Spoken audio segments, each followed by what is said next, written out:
Alright mga idol, buti naman wala nang ulan. Uulan, araw, yan ang sitwasyon ng panahon dito sa atin ngayon. Pero kahit ano pa yan, ang mga manok natin hindi nagbabago. Puro magana kumain. Mapa wet feedings man o dry feedings, nag-uunahan yan sila. Iisa lang panlasa. Kahit i-dry feedings mo, i-wet feedings mo, ganyan sila kagana.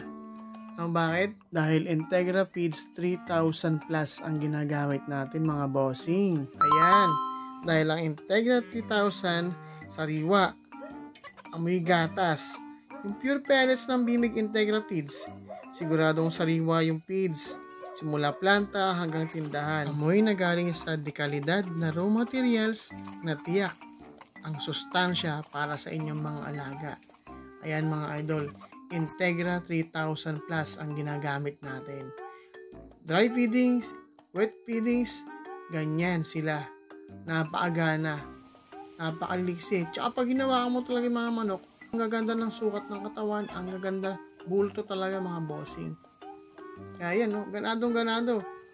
Binigyan ko ng dry feedings, binigyan ko ng wet feedings, hindi nagbabago yung gana nila sa pagkain. Pero mas preferred ko pa rin ibigay sa kanila yung wet feedings kasi ang bilis silang matunaw niyan. Kaya mas doble yung nakakain lang dami. Kaya itong hawak ko, itong claret na to, napakaganda ng hubog ng katawan na to mga bossing. Kaya pinaprepare ko na to para sa breeding.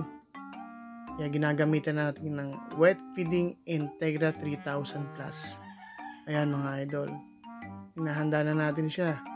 At for maintenance din mga idol, ginagamit din natin itong Integra 3000 plus para sa ating mga nokis.